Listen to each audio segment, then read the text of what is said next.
Students, welcome to my YouTube channel Sister Shala. मेरा नाम है प्रियंका कौशिक और आज हम अपना नया चैप्टर स्टार्ट करने जा रहे हैं जिसका नाम है chemical reactions and equation. This is our first chapter of chemistry. So let's start. So students, first of all हम ये जानेंगे कि chemical reactions and chemical equations होता क्या है। What is chemical reaction? Chemical reaction को हम बोलेंगे a reaction या फिर a chemical reaction is a change in which one or more substance or reactant react to form a new substance with entirely different properties. तो chemical reaction क्या होता है?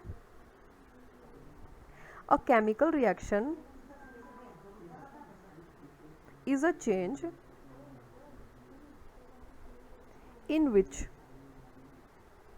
ये विच का साइन है, ओके, वन और मोर सब्सटेंस और reactant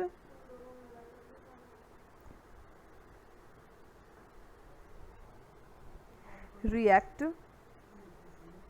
to form new substance.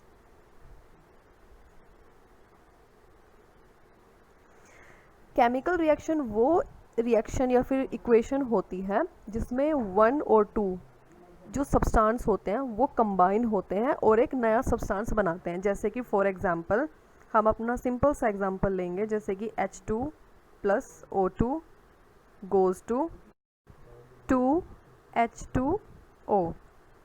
Okay, ये यहाँ पर H4 हो गए तो मैं बैलेंस कर देती हूँ। बैलेंसिंग मैं आपको समझाऊंगी, जो हमारा चैप्टर ये ओवर हो जाएगा बहुत जल्दी। ओके, तो बैलेंसिंग हम सीखेंगे बाद में। पहले हम जान ले केमिकल रिएक्शन क्या होती है, केमिकल इक्वेशन क्या होती है और इनके टाइप्स क्या हैं। उसके बाद हम सीखेंगे कि बैलेंसिंग कैसे होती है और हम बहुत सारी बैलेंसिंग भी करेंगे। ओके, तो हमने ये जान लिया कि केमिकल रिएक्शन वो एक रिएक्शन होती है जिसमें कि कोई सब्सटेंस होता है वो कंबाइन होकर एक नया प्रोडक्ट बना लेता है। ठीक है, अब इसमें बात आती है जो सब्सटेंस इसमें रिएक्ट होते हैं, मतलब जो सब्सटेंस मिलकर एक नया सब्सटेंस बनाएंगे उन्हें हम बोलते हैं रिएक्टेंट। ठीक है, या फिर हम बोल सकते हैं the reacting species are known as reactants. Reactants या फिर the substance that undergo chemical change in chemical reaction, उन्हें हम बोल देते हैं रिएक्टेंट। और जो नई स्पीशीज़ हमारी बनी है रिएक्टेंट के मिलने से, उसे हम बोलते हैं प्रोडक्ट। ओके, एक और एग्जांपल हम देख लेते हैं इसका। For example Na which is called sodium plus H2O goes to NaOH which is our common salt and H2 हमारी लिबरेट होती है।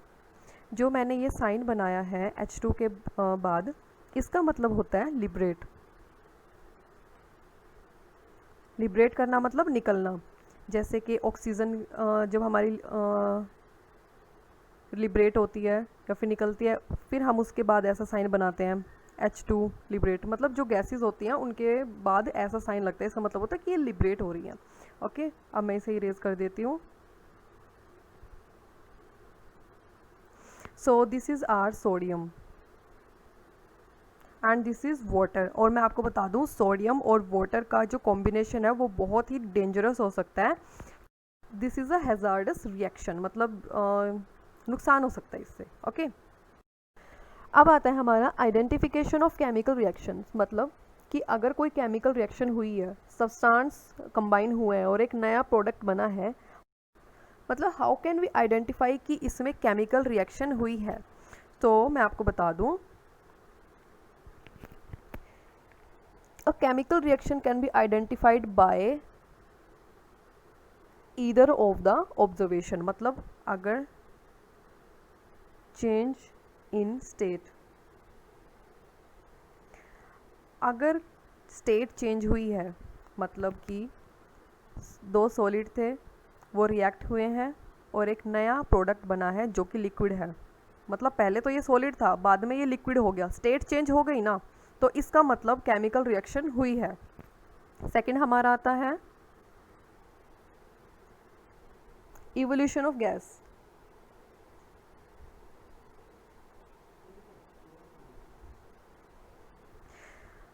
मीन्स अगर कोई चीज़ कंबाइन हो रही है और उसमें से गैस लिबरेट हुई, गैस निकली, इसका मतलब कि इसमें केमिकल रिएक्शन हुई है। जैसे कि हमारी ये रिएक्शन थी सोडियम वाली, इसमें हमारी गैस लिबरेट हुई, इसका मतलब केमिकल रिएक्शन हुआ है। थर्ड इसमें आता है चेंज इन कलर। अभी मैंने इसकी सारी स्लाइड्स लगाई हुई हैं, मतलब मैं आपको डिटेल में बताऊंगी कि this is change in colour, this is liberation of gas, this is change in state. Okay, so don't worry. Change in colour, इसमें क्या होगा, सपोज हमारा कोई सब्सटेंस था, ये हमारा सब्सटेंस है, ये भी हमारा सब्सटेंस है, ये रेड कलर का है। जब ये दोनों कंबाइन हुए तो एक जो प्रोडक्ट बना हमारा, ये हमारा बन गया ब्लू कलर का। तो मतलब रेड से ये ब्लू में आया, कलर चेंज हुआ, इसका मतलब कि केमिकल रिएक्शन हमारी हुई है। फोर्थ इसकी आइडेंटिफिकेशन है फॉर्मेशन ऑफ प्रेसिपिटेट।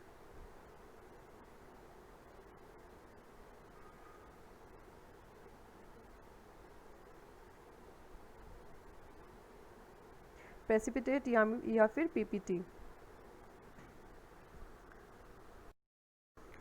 और अब मैं आपको बता दूं कि व्हाट इज़ प्रेसिपिटेट। प्रेसिपिटेट हमारे बेसिकली होते हैं एक insoluble solid that emerge from a liquid solution. जैसे कि अगर आप, ये आपका एक बीकर है, ये आपका पानी है, ठीक है, मैं जस्ट एग्जाम्पल दे रही हूँ कि पीपीटी हमारे कैसे दिखाई देते हैं। वैसे ये होते हैं इनसोल्यूबल सॉलिड्स होते हैं जो हमारे नीचे रिएक्शन में सेटल डाउन हो जाते हैं। सपोज़ आप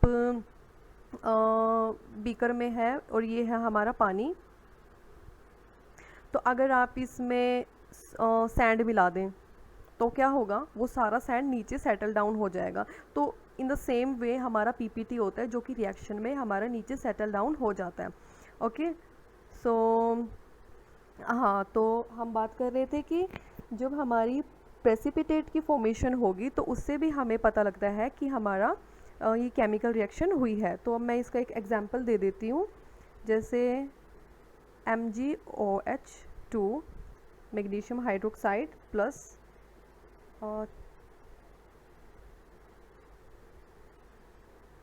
hydrochloric acid goes to MgCl2, ये गलत बन गया, Cl2 plus H2O and this magnesium chloride is our PPT। ये बीकर में नीचे बैठ जाएगा, दिस इज़ आवर वाटर, और ये हमारा PPT जो मैग्नीशियम क्लोराइड है ये नीचे सेटल डाउन हो जाएगा at the bottom. Okay, so next is I think it's fifth या फिफ्थ पॉइंट इसमें आता है change in temperature. Change in temperature में क्या होगा, सपोज़ ये हमारा कोई सॉल्यूशन है टेस्ट ट्यूब में, इसमें जो हमारे सब्सटेंस हैं वे गर्म नहीं है, मतलब वे नॉर्मल टेम्परेचर पर है, but if we add something into this and the temperature suddenly rises, एकदम से टेम्परेचर चेंज हो जाता है, तो उसे हम बोलेंगे कि केमिकल रिएक्शन हुई है। या फिर ज़रूरी नहीं है कि टेम्परेचर हाई ही होगा, टेम्परेचर हमारा लो भी हो सकता है, ठीक है। मतलब हम देखेंगे कि पहले हमारा टेम्परेचर ऐसा था, बाद में हमारा ऐसा हो गया, या फिर ठंडा हो गया, या फिर गर्म हो गया, तो हम बोलेंगे कि हाँ हमारा टेम्परेचर चेंज हुआ है। ओके, सो ये 5 फैक्टर्स ऐसे हैं जिससे आप पता लगा सकते हो कि आपकी केमिकल रिएक्शन हुई है या नहीं। सो आई थिंक आपको केमिकल रिएक्शन समझ आ गया होगा कि केमिकल रिएक्शन क्या होता है, कि जब 2 या 2 से ज़्यादा सब्सटेंस मिलकर एक नया प्रोडक्ट बनाते हैं उसको हम बोलते हैं केमिकल रिएक्शन। ओके, जो रिएक्ट करें उन्हें हम बोलते हैं रिएक्टेंट, और जो हमारा प्रोडक्ट दें उसे हम बोलते हैं प्रोडक्ट। मतलब जो हमें नया प्रोडक्ट मिलता है उसे हम प्रोडक्ट बोलते हैं। The new substance form during the reaction, that is product. Okay फिर हमने पढ़ा आइडेंटिफिकेशन ऑफ केमिकल रिएक्शन, कि हमें कैसे पता चलेगा कि हमारी केमिकल रिएक्शन हुई है. So this is also chemical reaction, क्योंकि इसमें हमारा वाटर वेपर रिलीज़ हो रहा है और हमें हीट मिल रही है, आई मीन के टेम्परेचर राइज हो रहा है, एंड जो अलग अलग गैसेस निकलेंगी जैसे CO2, carbon monoxide, sulphur, nitrogen and so on, वो भी इसमें से निकल रही हैं. तो हम बोल सकते हैं कि this is also a chemical reaction. And this is we are adding something and the gas is liberating. अभी मैंने आपको बताया कि अगर हमारे गैस इवोल्यूशन ऑफ गैस हो तो means this is a chemical reaction. So ये आप लिखेंगे इवोल्यूशन ऑफ गैस में. आई होप आपको इवोल्यूशन ऑफ गैस समझ आ गया होगा. एंड दिस ऑल्सो, ये भी एक लिबरेशन ऑफ गैस है, प्लस ये हमारी हीट जनरेट हुई है, आप जैसे देख रहे हैं, this is heat. Okay, so we can say this is change in temperature हमारा राइज हो गया. And this is change in colour, पहले ये पिंक था, now this is blue, and now this is light, this is turning brown. तो हम बोल सकते हैं कि this is change in colour. तो हम बोलेंगे कि ये हमारी केमिकल रिएक्शन हुई है. And this formation of PPT, मतलब इसमें ऐश हमारा बनेगा, और अगर हम इसको पानी में निकालें तो it will look like a PPT. Okay, अब हमारा नेक्स्ट टॉपिक आता है केमिकल इक्वेशन. केमिकल इक्वेशन में हमारे बैलेंसिंग आएगी, जो कि हम करेंगे बाद में, क्योंकि व्हाट आई थिंक इज़ कि पहले आपको चैप्टर पूरा आ जाना चाहिए, फिर आपको बैलेंसिंग में काफ़ी इजी रहेगा. ओके, सो अब हम आते हैं हमारे टाइप ऑफ केमिकल रिएक्शंस में. So our first reaction is combination reaction.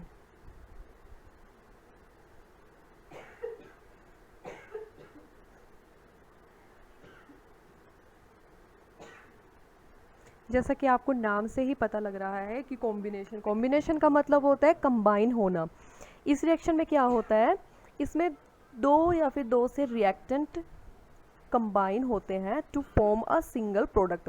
मतलब अ रिएक्शन इन विच 2 और more reactant combine to form a single product. जैसे कि A हमारा एक रिएक्टेंट है और B भी हमारा एक रिएक्टेंट है सपोज, और जो हमारा प्रोडक्ट बनेगा दैट इज़ C, वो इन दोनों के कॉम्बिनेशन से बना हुआ है, तो इसे हम बोलेंगे combination reaction.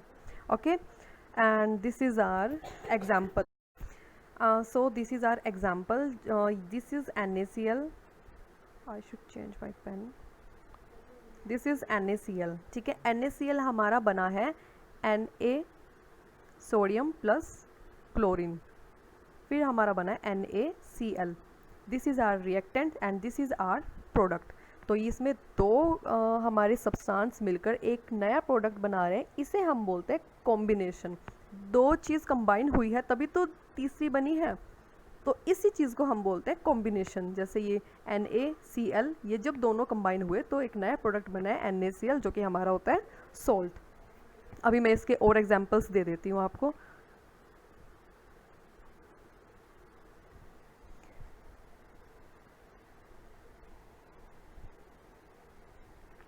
CaO calcium oxide या फिर quick lime.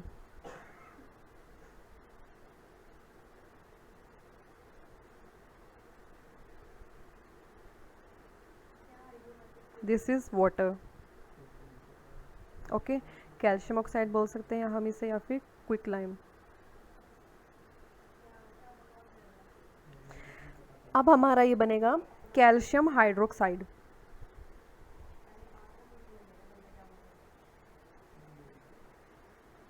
Plus heat. Okay, so this CaO is our what we call चूना. आपने शायद सुना होगा चूना. जब इसे हम दीवारों पर लगवाते हैं, है ना, जब हम इसको वाटर के अंदर ऐड करते हैं तो हमारा बनता है CaOH2, मतलब कैल्शियम हाइड्रोक्साइड, या फिर हम इसे बोल सकते हैं slaked lime. This is a hard substance, और जब हम इन दोनों को रिएक्ट करते हैं तो हम काफ़ी गर्म लगता है हमें, क्योंकि हीट लिबरेट हो रही होती है. ठीक है, तो ये भी हमारे एक एग्जांपल है कॉम्बिनेशन रिएक्शन का। This is product A, this is product B, और जो हमारा मेन प्रोडक्ट बना है this is calcium hydroxide, that is C. और एग्जांपल देख लेते हैं हम, जैसे कि सबसे कॉमन है carbon plus oxygen goes to CO2, this is our A, this is our B, and the main product is carbon dioxide. एक और हम कॉमन सा एग्जांपल देख लेते हैं, hydrogen plus oxygen goes to water. I hope आपको combination reaction समझ आ गए होगे, जिसमें दो या फिर दो से ज़्यादा सब्सटेंस मिलकर एक नया प्रोडक्ट बनाते हैं, उसे हम बोलते हैं कॉम्बिनेशन रिएक्शन। अब हमारा आता है नेक्स्ट रिएक्शन, जिसका नाम है डीकम्पोजिशन रिएक्शन।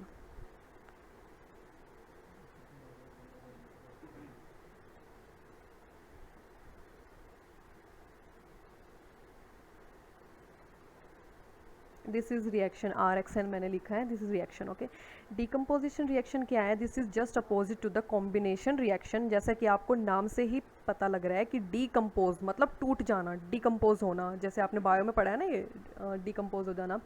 तो इसमें क्या होता है, इन दिस रिएक्शन रिएक्शन या फिर हम बोलते हैं reaction in which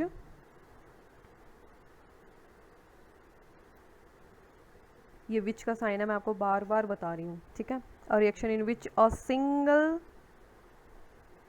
reactant breaks down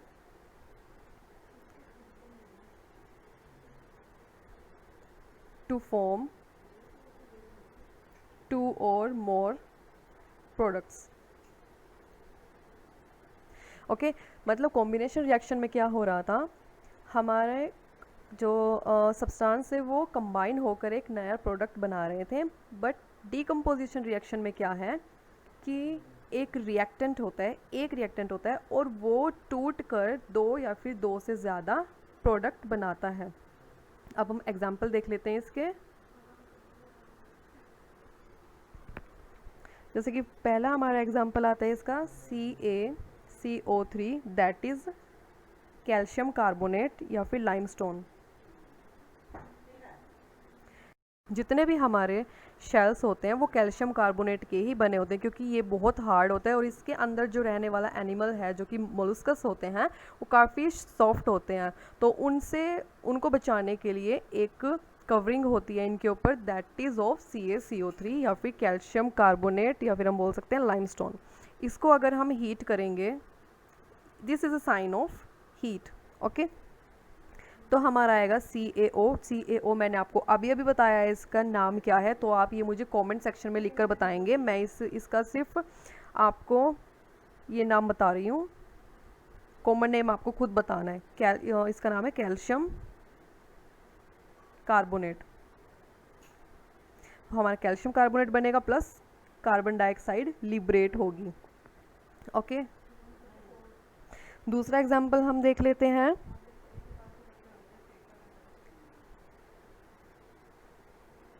FeSO4 जो कि है फेरस सल्फेट।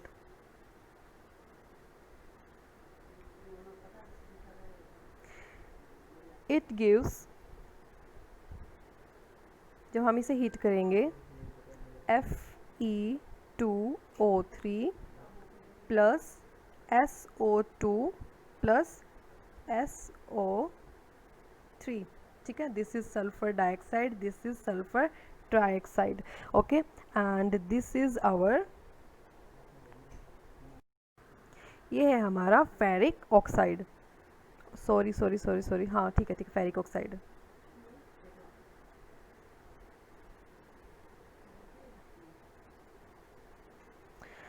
ओके, अब हमारे डीकम्पोजिशन रिएक्शन में हमारी NCERT में हमारी 3 रिएक्शंस हैं। एक है थर्मल रिएक्शन,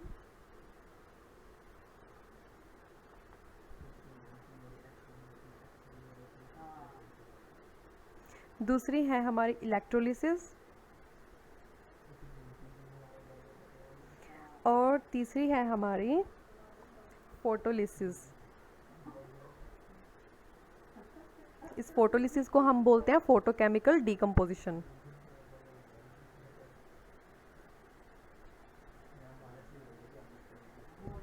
ठीक है, मतलब इनमें एक एक क्वेश्चन हमारा बन ही जाता है, that give an example of electrolysis, give an example of thermal reaction, या फिर give an example of photochemical reaction. तो हम वन बाय वन इन सब के बारे में पढ़ लेते हैं। सबसे पहले हम पढ़ेंगे हमारे थर्मल रिएक्शन के बारे में। और इसमें क्या होता है, these reactions use energy in the form of heat, मतलब ये हीट की फॉर्म में एनर्जी लेते हैं और फिर हमारे कंपोनेंट्स को या फिर हमारे सब्सटेंस को डिकम्पोज करते हैं। जैसे कि फॉर एग्जांपल हमारा CaCO3 वाला ही एग्जांपल ले लेते हैं। इसको हीट करेंगे तो हमारा बनेगा CaO plus CO2। Okay, and the second one is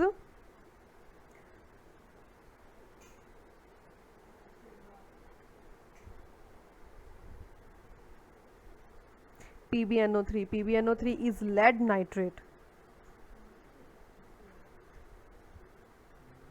जो मैं आपको ये नाम बता रही हूँ ना, दीज आर वेरी इंपॉर्टेंट। तो प्लीज़ आप जैसे ये वीडियो देख रहे हैं, प्लीज़ आप इन्हें याद कर लेना। साथ के साथ मैं आपको इनका कलर भी बताऊँगी, क्योंकि कई बार क्वेश्चन क्या आ जाता है, that a substance is given X which is yellow in colour या फिर ब्लैक इन कलर या फिर it is colourless. So please आप इसे याद रखना। आप इसे अपनी एक नोटबुक में लिख लो, या फिर आपको जहाँ भी आपका ध्यान बार बार जाए आप वहाँ लिख लो, क्योंकि these are very important. Okay, and lead nitrate is colourless. ये बहुत इंपॉर्टेंट है, मैं आपको बार बार यही बताऊंगी। ओके, जब हम इसे हीट करेंगे तो हमारा बनेगा PbO, this is lead oxide and this is yellow in colour. Okay, plus हमारे बनेंगे नाइट्रोजन डाइऑक्साइड एंड, चलो मैं आपको बाद में बता दूंगी, और हमारा बनेगा ऑक्सीजन। ये हमारा लेड ऑक्साइड है। These are brown fumes. और ये आपकी रिएक्शन बहुत इंपॉर्टेंट है, क्योंकि ये बहुत बार आ चुकी है, that a compound which is colourless gives a product yellow in colour and brown fumes are liberated. तो आपको याद रहना चाहिए कि ये किसकी बात कर रहे हैं। सो आई होप आपको समझ आ गया होगा। ओके, हमारी सेकेंड रिएक्शन आती है इलेक्ट्रोलिसिस।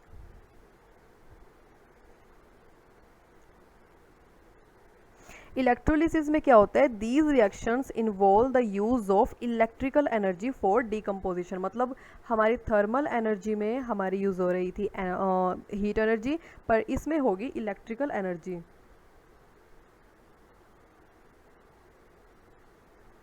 इलेक्ट्रिकल एनर्जी के थ्रू ही हमारा डिकम्पोजिशन होगा। और इसमें आपकी एनसीईआरटी में सिर्फ एक ही एग्जाम्पल है कि वाटर का हाइड्रोलिसिस।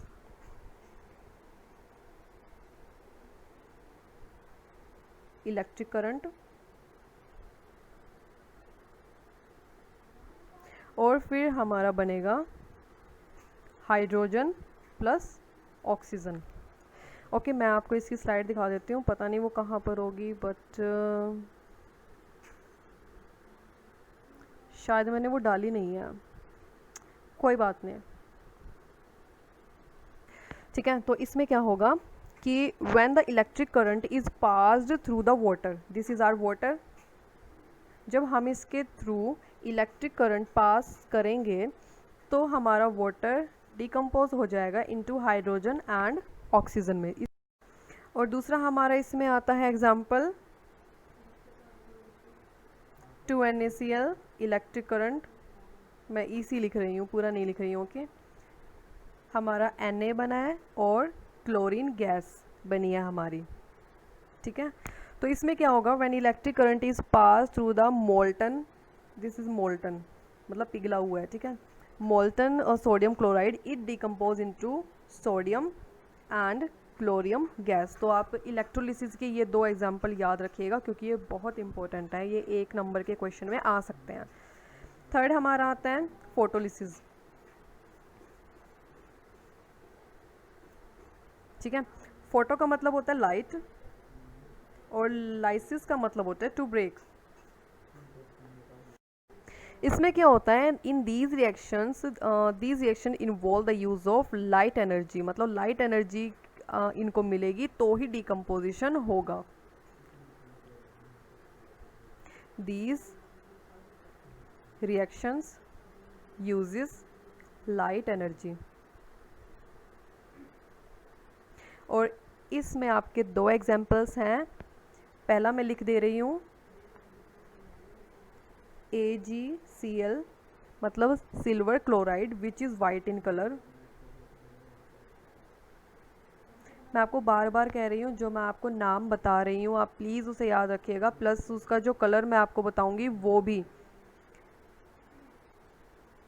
क्योंकि क्वेश्चन कैसे बन सकता है यू डोंट नो। ओके, ऐसे क्वेश्चन ज़रूर बनते हैं that you are given a component which is white in colour and it will turn greyish white या फिर येलोइश वाइट, मतलब कुछ भी, तो आपको याद रखना है। एंड दिस इज़ Cl, मैंने ठीक से नहीं लिखा, AgCl। AgCl को अगर हम सनलाइट की प्रेजेंस में रखेंगे तो क्या होगा, हमारा AgCl टूट जाएगा इनटू Ag प्लस क्लोरीन में, and this Ag is greyish white, मतलब जैसा सिल्वर हमारा होता है, आपने देखा होगा चांदी, दिस इज़ ग्रेइश वाइट,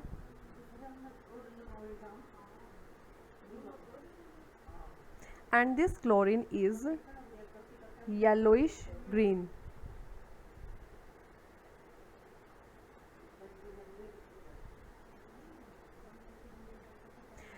आप इन कलर्स को प्लीज़ याद रखिएगा। ओके, सेकंड हमारा एग्जाम्पल आता है AgBr। AgBr होता है सिल्वर ब्रोमाइड,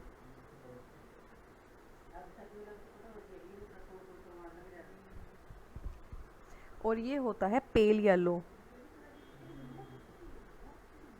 पेल येलो होता है कलर, आपने देखा होगा कुछ लोगों का जो कॉम्प्लेक्स होता है वो थोड़ा पीला पीला रहता है, ठीक है, उनमें खून की काफ़ी डेफिशिएंसी रहती है, तो वैसे ही मान लो कलर। और अगर हम इसको सनलाइट की प्रेजेंस में रखेंगे तो हमारा बनेगा Ag, जो कि ये भी हमारा ग्रेइश वाइट कलर का ही होगा, और हमारा बनेगा Br2 जो कि है ब्रोमीन, और ये ब्राउन कलर का होता है, ब्रोमीन, बी से ब्राउन। ओके, तो आप इसको याद रखना। और अब हम इसके कुछ एग्जांपल्स देख लेते हैं, जैसे ओ शिट, मैं आपको ये दिखाना भूल गई कॉम्बिनेशन रिएक्शन में, चलो कोई बात नहीं, आप देख लो। जैसे कॉम्बिनेशन रिएक्शन इज़ A-B और बना हमारा ये, दिस इज़ क्या बोलते हैं इसे, हॉट डॉग कहते हैं, I think this is non veg, तो मुझे नहीं पता क्योंकि I am pure vegetarian. This is our bread, और जब हम इसे ये इसके अंदर हम कंबाइन करेंगे तो हमारा बनेगा ये sandwich. Okay, this can be example of combination reaction. This ये मैं बाद में कराऊंगी। This is decomposition reaction, A और B हमारा कंपोनेंट टूट गया इनटू A एंड B में। ये हमारा डिस्प्लेसमेंट रिएक्शन है जो कि मैं अब आपको कराऊंगी। So our next topic is displacement reaction.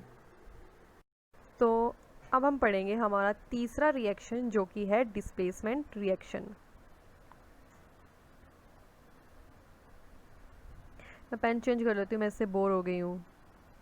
Okay, so displacement reaction क्या होता है, when an element displace another element from its compound, then this is called displacement reaction. Suppose एक कंपाउंड है हमारा A plus CD, this is our compound, this is also a compound, या फिर हम बोल सकते हैं this our reactants. Okay, so अब क्या होगा, तो इसमें क्या होता है, एक हमारा होता है हाईली रिएक्टिव मेटल और एक होता है least reactive.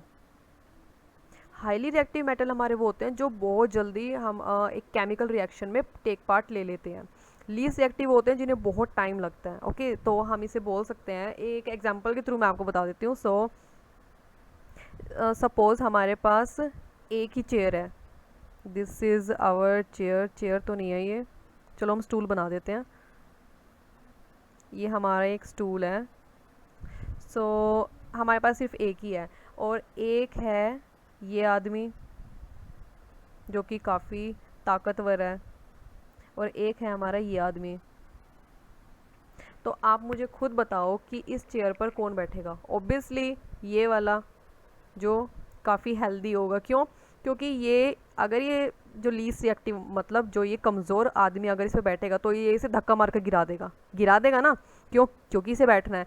In the same way हमारे रिएक्शंस में भी ऐसे होता है कि जो हाईली रिएक्टिव होता है वो लीस्ट रिएक्टिव को धक्का मार देता है और खुद अपने एक कंपाउंड बना लेता है। ठीक है, जैसे कि हम एक एग्जांपल के थ्रू समझ लेते हैं। एक मेटल है Zn जिसको हम बोलते हैं जिंक, जो कि होता है ग्रे कलर का, plus CuSO4, this is our copper sulphate, this is blue. आपने 7th क्लास में इसकी एक रिएक्शन भी पढ़ी होगी FeSO4 और CuSO4 वाला, वो भी मैं आपको अभी बताऊंगी। तो क्या बनेगा? ZnSO4 plus Cu। ZnSO4 is colourless and Cu is brown.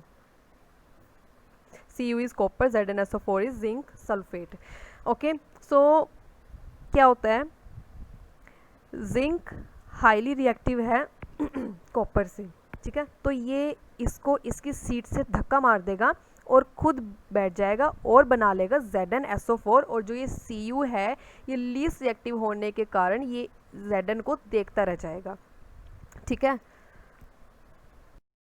Now the question arise कि हाउ डू यू नो कि ये हमारा जो रिएक्टेंट है this is reactive and this is least reactive. तो हमारी एक रिएक्टिविटी सीरीज आती है, this is our reactivity series. तो हमारी रिएक्टिविटी सीरीज में जो सबसे रिएक्टिव मेटल होता है this is potassium, next sodium, calcium, magnesium, aluminium, carbon, zinc, iron, tin, lead, hydrogen, copper, silver, gold and platinum. This is our reactivity series, जो कि आपको याद करनी ही पड़ेगी।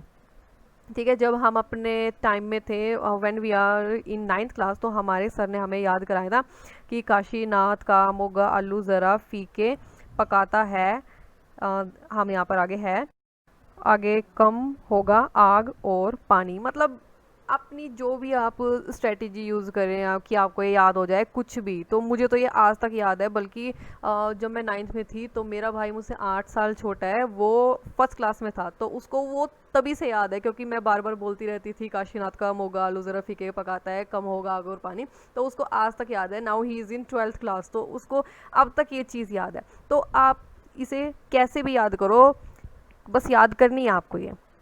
ओके, सो अभी हमारा एक रिएक्शन था Zn प्लस CuSO4। ठीक है, अब आप मुझे बताओ कि Zn ज़्यादा रिएक्टिव है या फिर copper. This is Zn and this copper कहाँ गया, this is copper, obviously zinc. तो जिंक तो कॉपर को निकाल ही देगा उसकी रिएक्शन से और क्या बना लेगा, ZnSO4। ओके, अब हम अपना दूसरा एग्जाम्पल देख लेते हैं।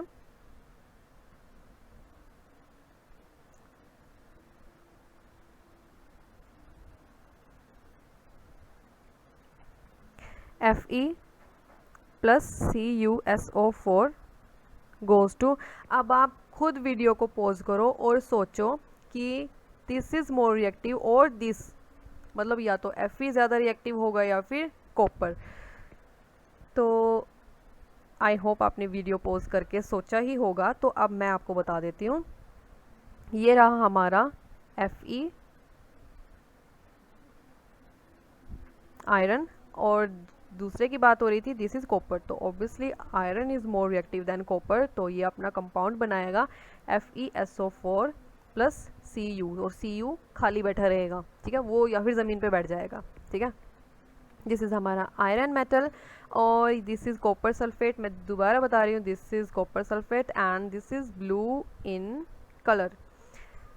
This is FeSO4 ferrous sulphate. ठीक है, और this is green in colour. ये आपने अपने 7th क्लास में एक रिएक्शन थी कि CuSO4 के अंदर अगर आप आयरन फिलिंग्स डाल दें तो हमारा कलर चेंज हो जा रहा था, तो ब्लू से वो ग्रीन हो रहा था, तो ये वही रिएक्शन है, ठीक है।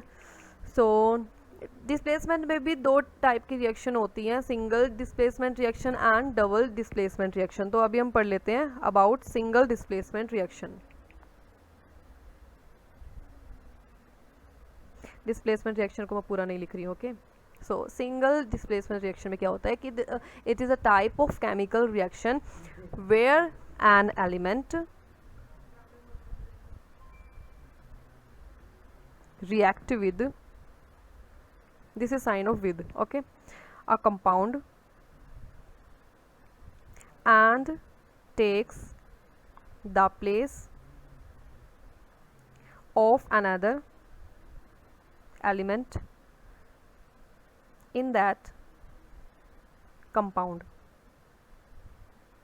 तो इसे हम बोलते हैं सिंगल डिस्प्लेसमेंट रिएक्शन। मतलब इसका मतलब है जब एक एलिमेंट, व्हेन एन एलिमेंट, जब एक एलिमेंट रिएक्ट करता है किसी कंपाउंड के साथ, जैसे कि हमारा था ना Zn एंड CuSO4, तो वो Zn था हमारा एक एलिमेंट और वो जो हमारा कंपाउंड था वो था CuSO4।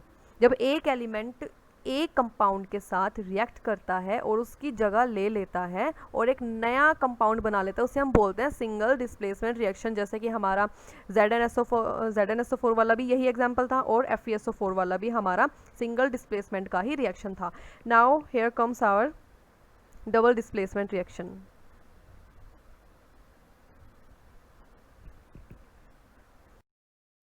डबल डिस्प्लेसमेंट रिएक्शन में क्या होगा, द रिएक्शन, मैं लिख देती हूँ,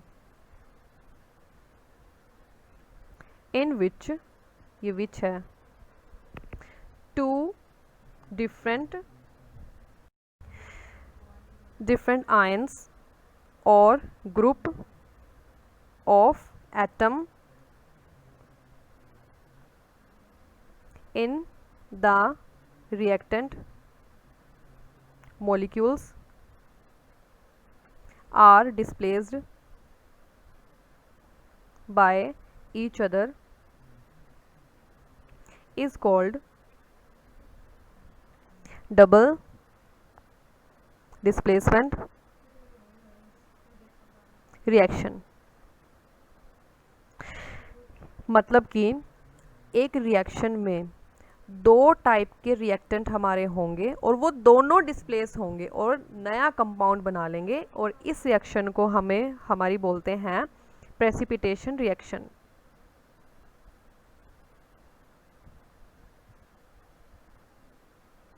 इसे हम प्रेसिपिटेशन रिएक्शन भी बोलते हैं क्योंकि हमारा इस रिएक्शन में प्रेसिपिटेट ज़रूर बनते हैं। और प्रेसिपिटेट मैंने आपको बताया था, precipitate are the insoluble solid that settle down in the beaker, या फिर हम बोल सकते हैं टेस्ट ट्यूब, ओके। जो मैंने आपको सैंड वाला एग्जांपल बताया था ना कि ऐसे ये नीचे बैठ जाता है, सेटल डाउन हो जाता है, तो बिल्कुल वैसे ही।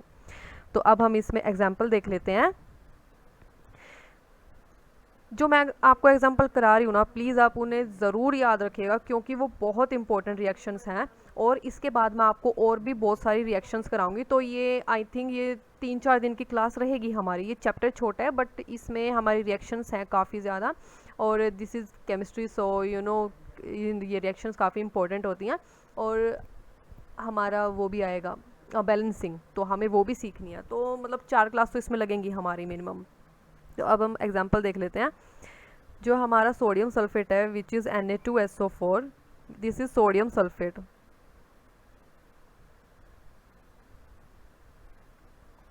प्लस BaCl2, और BaCl2 को हम बोलते हैं बेरियम क्लोराइड। जिन के कलर इम्पोर्टेंट हैं वो मैं आपको बता देती हूँ, और जिनके इम्पोर्टेंट नहीं हैं वो पेपर में आएंगे भी नहीं, ठीक है। इसमें आएगा हमारा प्रोडक्ट BaSO4। नहीं, मैं नहीं बताऊंगी आपको खुद देखना है कि विच इज़ मोर रिएक्टिव। आप वीडियो को पॉज करो और फिर देखो कि हमारा रिएक्टिव कौन सा है, बेरियम या फिर सोडियम। सो आई होप आपने पॉज किया होगा, नहीं किया होगा तो मैं तो बताऊंगी ही। तो इसमें बनेगा BaSO4, मैंने थोड़ा गंदा लिख लिया पर कोई बात नहीं। ये क्या होता है, barium sulphate and these are our white PPT. तो आप याद रखना, क्योंकि ऐसा क्वेश्चन आ सकता है कि एक रिएक्शन है जिसमें BaCl2 इन्वॉल्व होता है और एक वाइट पीपीटी हमारा प्रोडक्ट बनता है, तो वो क्या है, तो आप याद रखना।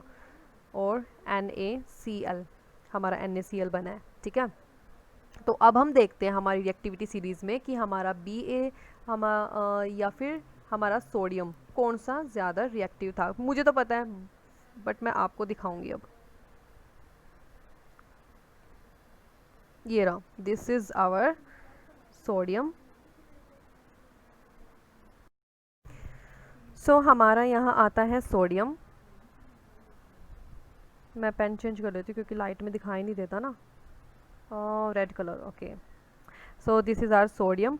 और बैरियम यहाँ पर है नहीं, बट मैं आपको बता देती हूँ कि बैरियम कहाँ होता है। यहाँ पोटेशियम है, यहाँ सोडियम, ठीक है बिल्कुल। सोडियम के नीचे हमारा होता है लिथियम, और लिथियम के नीचे हमारा होता है बैरियम। तो आपको पता ही है, जो ऊपर होता है दिस इज़ मोर रिएक्टिव, और जो नीचे होता है दिस इज़ लीस्ट रिएक्टिव। तो ऊपर कौन सा है, सोडियम। तो ऑब्वियसली सोडियम हमारा रिप्लेस कर देगा BaCl2 में Ba को, ठीक है। और फिर क्या बनाएगा,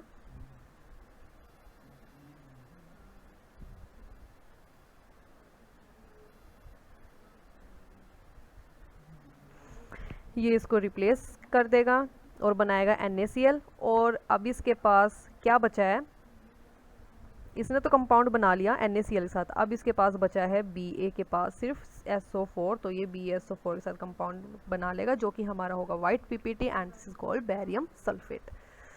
अब हमारा दूसरा एग्जांपल आता है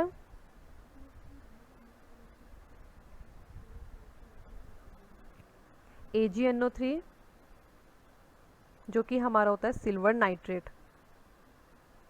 मैं जो भी कंपाउंड लिख रही हूँ, मैं उसका नाम नीचे इसलिए लिख रही हूँ ताकि आप उसको नोट डाउन कर लें, आप याद कर लें, ठीक है। प्लस आएगा यहाँ पर NaBr, जो कि होता है सोडियम ब्रोमाइड।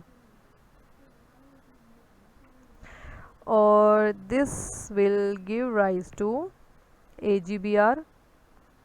AgBr अपने अभी अभी पढ़ा है किसमें, फोटोलिसिस में। और इसका कलर कैसा होता है आप मुझे कमेंट सेक्शन में लिखकर ज़रूर बताना।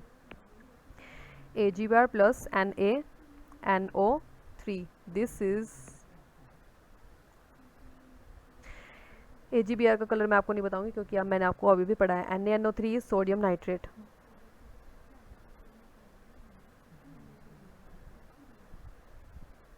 ओके, सो अब क्या होगा, this is are AgBr, sorry this is तो our product. So this is our AgNO3 and this is NaBr। तो आप मुझे ये बताना वीडियो पॉज करके कि Ag इज़ मोर रिएक्टिव या फिर Na। ऑब्वियसली हमारा सोडियम, क्योंकि Ag जो है वो काफ़ी नीचे रहता है। सिल्वर, गोल्ड एंड प्लेटिनम, ये तीन तो आप याद कर लो कि नीचे ही रहते हैं हमारे, तो these are least reactive. Okay, so अब क्या होगा, as Na is more reactive, तो ये इस Ag को रिप्लेस कर देगा और NO3 के साथ कंपाउंड बना लेगा, बनेगा NaNO3। एंड जो हमारा Ag जिसको रिप्लेस कर दिया है वो इस बच्चे कुच्चे के साथ कंपाउंड बनाएगा AgBr, and this is our PPT। AgBr हमारी PPT है इस केस में। सो हमने अपनी 3 रिएक्शंस कंप्लीट कर ली हैं। First is combination reaction, second is decomposition reaction, and third is displacement reaction. अब मैं इनकी स्लाइड दिखा देती हूँ आपको। मैं आपको बार बार बताना भूल जाती हूँ, मैं स्लाइड डालती हूँ फिर भी मैं पता नहीं क्यों भूल जाती हूँ दिखाना आपको। So this is are AgBr, हाँ ठीक है, AgBr। और जब ये लाइट के कांटेक्ट में आएगी तो ये डिकम्पोज हो जाएगी into silver and bromine. So this is our silver जो हमारा ग्रे कलर का बना था। ओके, और ब्रोमीन तो हमारी गैस थी जो कि उड़ गई। Okay, so this is our double displacement reaction. This is, ये एक कंपाउंड है, ये दूसरा है, ठीक है। ए हमारा, अब हमारा बना है प्रोडक्ट CB और AD। इसका मतलब कि ए ने रिप्लेस किया है सी को और क्या कंपाउंड बनाया है AD, और ये हमारा सी ने रिप्लेस किया है ए को और बनाया है कंपाउंड CB। तो इसमें हमारा कौन सा PPT है हमें नहीं पता, क्योंकि ये ABCD ये तो कुछ नहीं होते, हमें एलिमेंट्स नहीं दिए गए ना, तो हम नहीं बता सकते। तो हम मान लेते हैं दिस इज़ आवर PPT, मानने को तो कुछ भी मान लो। So this is single displacement reaction, जो हमने अपनी 7th क्लास में पढ़ा है कि CuSO4 के अंदर अगर हम आयरन फिलिंग्स डालेंगे तो हमारा FeSO4 बनेगा, जो कि ग्रीन कलर का होता है, FCuSO4 प्लस Fe। इसमें क्या होगा, Fe is more reactive than Cu, तो ये Cu को भगा देगा और FeSO4 अपना कंपाउंड बनाएगा और Cu ऐसे ही बेचारा बैठ जाएगा, ठीक है।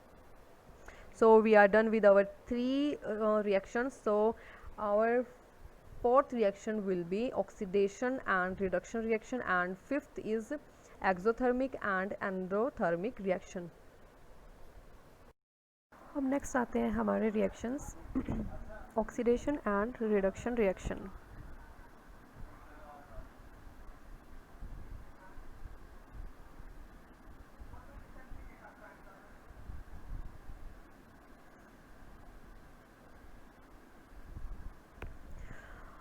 सबसे पहला आता है इसमें हमारा ऑक्सीडेशन रिएक्शन।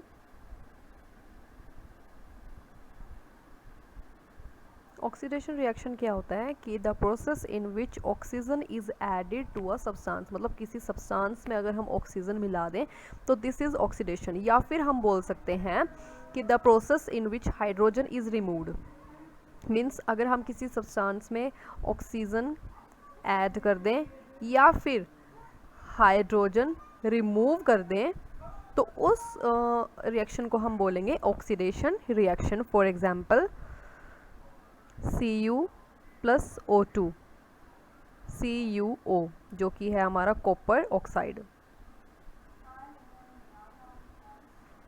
इसमें हमने ऑक्सीजन ऐड की है, तो ये this is our oxidation reaction. और अब मैं दूसरा केस बता दूं आपको कि हाइड्रोजन रिमूव वाला। सो दिस इज़ दूसरा हमारा केस है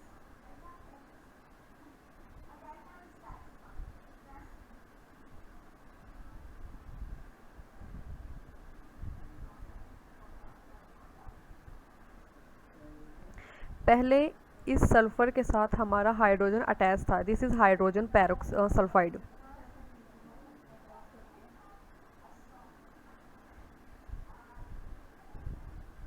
this is hydrogen sulphide, okay. So इस सल्फर के साथ हमारा पहले हाइड्रोजन अटैच था। ऑक्सीजन के ऐड हो जाने के बाद हमारा ये सल्फर से हाइड्रोजन रिमूव आउट हो गया और फिर ऑक्सीजन के साथ मिल गया। सो this is also called oxidation reaction. मैं आपको दोबारा से बता देती हूँ, ऊपर वाले केस में क्या था कि ऑक्सीजन ऐड हुई थी हमारी, तो ये इसने बनाया CuO, कॉपर ऑक्साइड। तो ऑक्सीजन ऐड हुई किसमें, कॉपर में, तो दिस इज़ ऑक्सीडेशन रिएक्शन। और एक और, जब हाइड्रोजन रिमूव हो, सल्फर से यहाँ पर हाइड्रोजन रिमूव हो गई है और खाली सल्फर बचा है हमारा, so this is our oxidation reaction. अब दूसरा आता है रिडक्शन।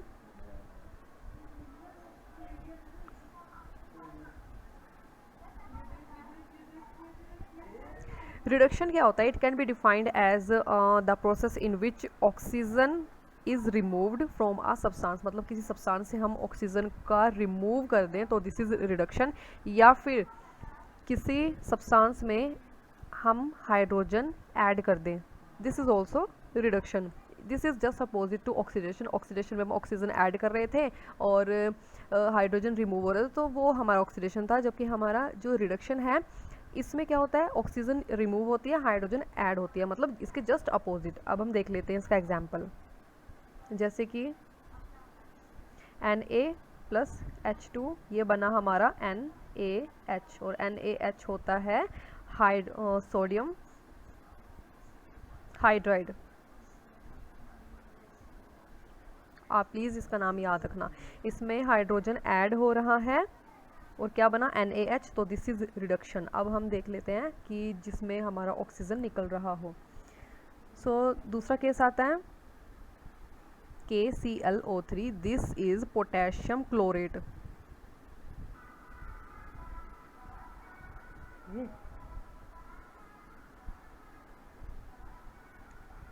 पोटेशियम क्लोरेट को अगर हम हीट करें तो बनता है KCl, this is potassium chloride.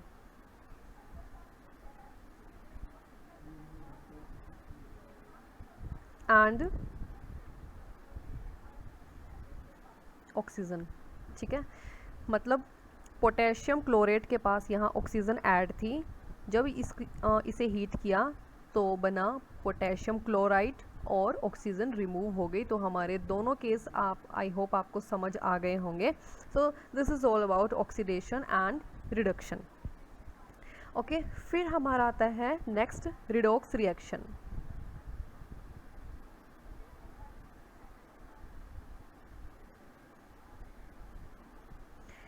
Redox reaction हमारे दो वर्ड से मिलकर बना हुआ है, रिड और ऑक्स। इसमें जो रिड है इसका मतलब होता है रिडक्शन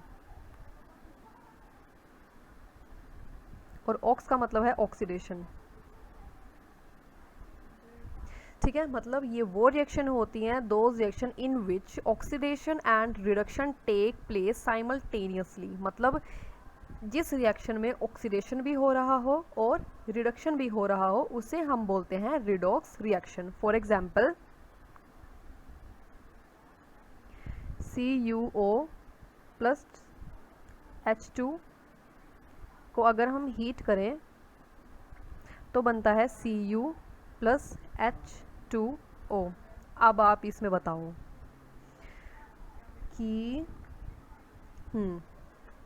इसमें रिडक्शन कहाँ हुआ है और ऑक्सीडेशन कहाँ हुआ है। देखो दिस इज CuO, ये तो पेन दिख ही नहीं रहा है, चेंज कर लेती हूँ।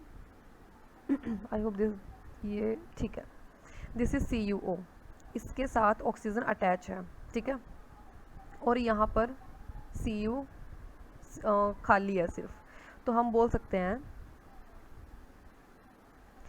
ऑक्सीजन का रिमूव हुआ है। ऑक्सीजन का रिमूव होना मतलब रिडक्शन।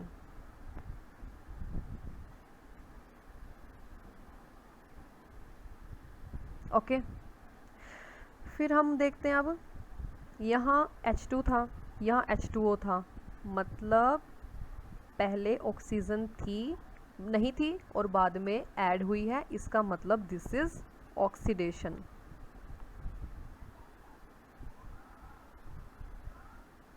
मतलब ये वो रिएक्शन है जिसमें ऑक्सीडेशन भी हो रही है और रिडक्शन भी हो रही है। So this is our redox reaction.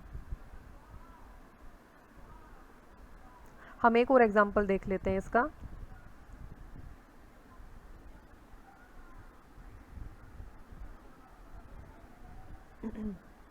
MnO2 plus 4HCl,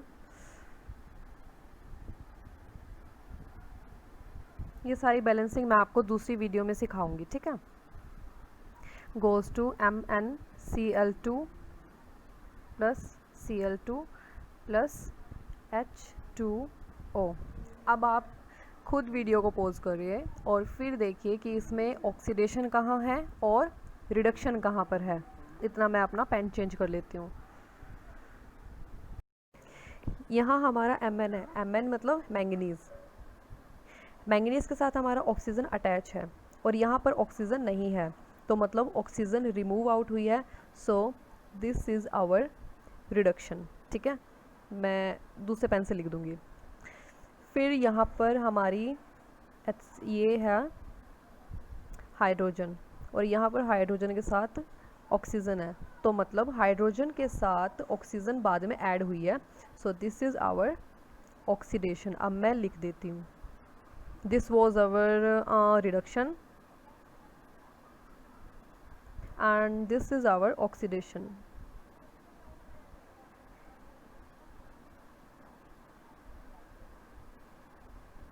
okay इस रिएक्शन में भी ऑक्सीडेशन एंड रिडक्शन एक ही साथ हो रही है, मतलब साइमल्टेनियसली हो रही है. So this is our redox reaction. I hope आपको रिडॉक्स रिएक्शन भी समझ आ गया होगा, ऑक्सीडेशन रिएक्शन भी और रिडक्शन भी. सो अब हम आते हैं हमारे नेक्स्ट रिएक्शंस पर, जो कि हैं exothermic reaction and endothermic reaction. तो अब हम बात करते हैं हमारे एक्सोथर्मिक और एंडोथर्मिक रिएक्शन की. ठीक है, एंड एंडोथर्मिक. एक्सो का मतलब होता है टू एग्जिट आउट. ठीक है, मतलब निकलना. और थर्मिक का मतलब होता है हीट, मतलब जिस रिएक्शन में हमारी हीट निकल रही है. और एंडो मतलब होता है अंदर, और थर्मिक मीन्स हीट. मतलब जब हमें हीट देनी पड़ती है to break bonds. Okay, so whenever a chemical reaction occur, मतलब जब भी कोई केमिकल रिएक्शन होती है, the bonds present in the reactant species breaks. मतलब जैसे ये हमारा रिएक्टेंट है. रिएक्टेंट कौन सा होता है? जो रिएक्ट कर रहा होता है इन केमिकल रिएक्शन. तो जो बॉन्ड होते हैं केमिकल रिएक्टेंट में, they breaks and new bonds in the product are formed. और एक नए बॉन्ड बनते हैं जिसे हम बोलते हैं प्रोडक्ट. ठीक है. तो energy is always required to break the bond. तो energy is always required to break the bond in the reactant. मतलब रिएक्टेंट को तोड़ने के लिए एनर्जी की रिक्वायरमेंट हमेशा होती है. This is heat energy. ठीक है, मतलब हम बोल सकते हैं कि रिएक्टेंट को तोड़ने के लिए हमें हीट देनी पड़ती है. ठीक है, निकलती नहीं है, देनी पड़ती है. वाइल इट इज़ रिलीज्ड, मतलब एनर्जी रिलीज होती है when new bonds are formed resulting in the product. मतलब जब हमारा प्रोडक्ट बनता है तो एनर्जी निकलती है. अब इस छोटी सी लाइन का मतलब है जब रिएक्टेंट ब्रेक होते हैं तो एनर्जी देनी पड़ती है to break the bond of the reactants. और जब हमारा प्रोडक्ट बनता है तब उसमें से एनर्जी निकलती है. जब नए बॉन्ड बनते हैं हमारे प्रोडक्ट में तो एनर्जी रिलीज होती है. And the two values of the energy are normally not equal. मतलब कि ज़रूरी नहीं है कि हमने इस कंपाउंड को तोड़ने के लिए जितनी एनर्जी दी हो, फिर ये नया हमारा प्रोडक्ट बना है उसमें भी उतनी एनर्जी निकली हो. ऐसा कुछ नहीं है. ऐसा हो सकता है कि हमने यहाँ पर कम एनर्जी दी हो और यहाँ पर हमारी बहुत ज़्यादा एनर्जी रिलीज़ हुई हो मीन्स प्रोडक्ट में. तो फिर ऐसा भी हो सकता है कि हम रिएक्टेंट को बहुत ज़्यादा एनर्जी, हीट एनर्जी दें और जब हमारा प्रोडक्ट बने तो बहुत कम एनर्जी रिलीज़ हो. ऐसा हो सकता है. मतलब ये दोनों energy, heat energy normally equal नहीं होती, बट इन सम केस ये इक्वल हो सकती है. ओके, सो अब हम डेफिनेशन कर लेते हैं इसकी. सबसे पहले हम करेंगे एंडोथर्मिक की. एंडोथर्मिक रिएक्शन में हम लिखेंगे if the energy needed in the bond breaking is more. किससे? देन द, ये THAN है, AN. then the energy released in the bond making. तो इस रिएक्शन को हम बोलेंगे एंडोथर्मिक रिएक्शन. ये क्या है कि if the energy needed in the bond breaking is more, मतलब जब हम बॉन्ड बना रहे हैं इन द रिएक्टेंट, हम रिएक्टेंट में बॉन्ड बना रहे हैं, उसमें ज़्यादा एनर्जी की ज़रूरत है देन द एनर्जी रिलीज्ड. मतलब इतनी एनर्जी रिलीज़ नहीं हो रही जितनी हमको देनी पड़ रही है. Then this is known as endothermic reaction. मतलब इस रिएक्शन में हमें एनर्जी देनी पड़ रही है. एंडोथर्मिक मतलब अंदर से देनी पड़ रही है और हमारी इतनी निकल नहीं रही है. ठीक है, तो हम बोलेंगे कि इस केस में क्या होता है कि बॉन्ड ब्रेकिंग में ज़्यादा एनर्जी लगती है as compare to bond making. Okay, अब हम देख लेते हैं इसके एग्जाम्पल कि किन किन में ऐसा होता है. तो हमारा फर्स्ट एग्जाम्पल आता है मैंने पीछे आपको कराया था CaCO3, मैंने आपको इसका नाम भी बताया था कैल्शियम कार्बोनेट, और मैंने ये भी बताया था कि ये किसके ऊपर होती हैं, ठीक है। इसमें हमने हीट दी थी इसे और हमारा बना था CaO plus CO2 gas release हुई थी। This is calcium oxide.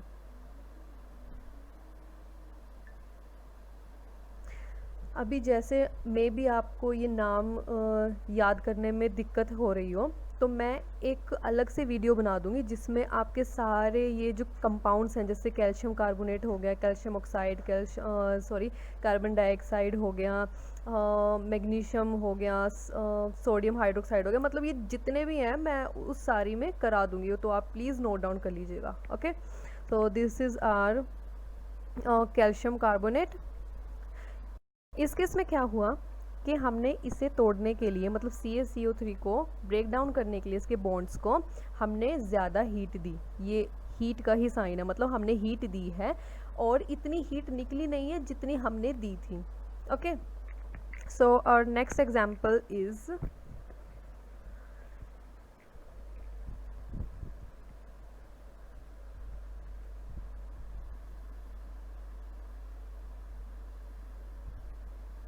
दूसरा एग्जांपल हम लिख लेते हैं। ये बहुत इजी सा है, ये मैंने कल भी बताया था, ये मैंने पीछे भी बताया था, और हमारा वाटर बना था, ठीक है। तो इसमें भी हमें हीट देनी पड़ी थी, जब हम हीट देंगे तो ही हमारा प्रोडक्ट बनेगा। ओके, थर्ड एग्जांपल इसमें आता है, this is hydrogen and this is chlorine, ये बनेगा 2HCl, और इसमें भी हमने हीट दी है, ठीक है। एक और हम एग्जांपल कर लेते हैं। ये एग्जांपल काफ़ी छोटे हैं और काफ़ी बेसिक है, तो आई होप आपको ये इजीली याद हो सकते हैं। Next is iron plus sulphur, ये बना हमारा FeS and this is black in colour, आप इसे याद रखना। मैं जब मैं आपको ये कंपाउंड्स कराऊंगी तो मैं उसमें आपके लिए कलर्स भी लिख दूंगी ताकि आपको मतलब ज़्यादा दिक्कत ना हो, ठीक है। ये दिस इज़ ब्लैक कलर का, and this is sulphur powder जो कि होता है येलो, एंड आयरन तो आपको पता ही है, this is slightly silver in colour. Okay, so इसमें भी हमने हीट दिया। तो ये सारे एग्जांपल्स हमारे एंडोथर्मिक के हैं। आई होप आपको ये समझ आ गया होगा। तो अब हमारा आता है एक्सोथर्मिक रिएक्शन।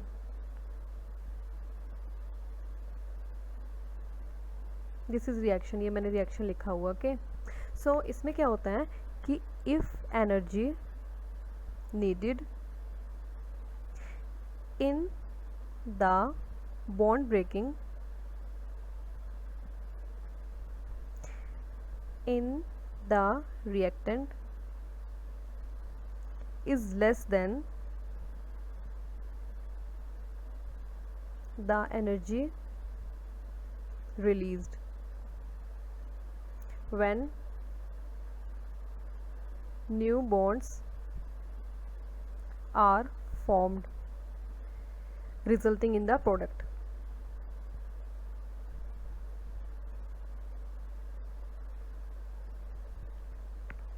अब ये कह रहा है, अब ये क्या कह रहा है कि अगर बॉन्ड ब्रेकिंग में, ये लिखा हुआ है ना बॉन्ड ब्रेकिंग, एक मिनट, ये लिखा हुआ है बॉन्ड ब्रेकिंग, तो ये कह रहा है कि अगर बॉन्ड ब्रेकिंग में एनर्जी हमारी जितनी लग रही है वो कम है जितनी हमारी निकल रही है, तो उसे हम बोलेंगे एक्सोथर्मिक रिएक्शन। मतलब यहाँ पर हमने कुछ एनर्जी दी थी, ठीक है, to break the bond, but जब हमारा प्रोडक्ट बना तो उससे भी ज़्यादा हमारी एनर्जी निकली है, तो उसे हम बोलेंगे एक्सोथर्मिक, मतलब बहुत ज़्यादा हीट जो निकली हुई है, इवोल्व हुई है। ओके, सो अब हम देख लेते हैं इसका एग्जाम्पल। इसका एग्जाम्पल मैंने आपको पीछे कराया था जब मैंने आपको बोला था वो चूने वाला एग्जाम्पल, तो यही इसका एग्जाम्पल है। एक मिनट, हाँ, CaO, जिसको हमने बोला था क्विक लाइम या फिर calcium oxide, this is quick lime. मैं दोबारा लिख देती हूँ। ओके, और हमने इसको रिएक्ट कराया था विद वाटर, फिर बना था CaOH 2, इसे बोलते हैं कैल्शियम हाइड्रोक्साइड प्लस हीट। मैंने आपको बोला था कि जब हम इन दोनों को आई मीन चूने और पानी को मिक्स करते हैं तो आपने देखा होगा कि जब घर बनता है तो जो मज़दूर होते हैं व्हेन दे मिक्स चूना with water they use gloves. क्यों? ताकि उनके हाथ फट ना जाएं और काफ़ी हीट निकलती है इसमें। Okay, so this is example of exothermic reaction. बाकी हमारे एक्सोथर्मिक रिएक्शन में काफ़ी एग्जांपल्स आते हैं जो हमारे डे टू डे लाइफ में, मतलब हम जैसे रेस्पिरेशन कर रहे हैं, this is also a exothermic reaction. क्यों? क्योंकि हमारी हीट निकलती है उसमें। सो आप रेस्पिरेशन का एग्जांपल भी लिख सकते हैं, आप ये वाला भी लिख सकते हैं क्योंकि आपकी एनसीईआरटी में है। बाकी एंडोथर्मिक में अगर मैं बताऊँ आपको तो हाँ ये रहे, एंडोथर्मिक में आएगा फोटोसिंथेसिस। क्यों? क्योंकि इसमें हीट की ज़रूरत हो रही थी। Okay, and this cooking of egg means के हमने इसको हीट दी है और एक हमारा नया प्रोडक्ट बना है which is called omelette. Okay, and this is also a example of endothermic reaction. Okay, so अगर आपका एंडोथर्मिक में रिएक्शन आए तो रिएक्शन तो आपने लिखनी है, बट जो ये डे टू डे लाइफ से आप रिलेटेड हैं एग्जांपल्स वो भी आप लिख सकते हैं। और एक्सोथर्मिक का मैंने आपको बता ही दिया है, रेस्पिरेशन। सो आई होप आपको एंडोथर्मिक रिएक्शन भी समझ आ गई होगी। एक्सोथर्मिक रिएक्शन भी मैं एक बार स्लाइड में बता देती हूँ क्योंकि मैंने आप लोगों के लिए डाली हुई है वो। सो दिस इज़ आवर, मैं पेन चेंज कर लेती हूँ इतना, कौन सा लूँ, this one. So this is our exothermic reaction. क्योंकि suppose this is a system means the chemical reaction, उसमें से अगर हीट इवॉल्व हो तो हम बोलेंगे दिस इज़ एक्सोथर्मिक रिएक्शन, मतलब हीट निकल रही है।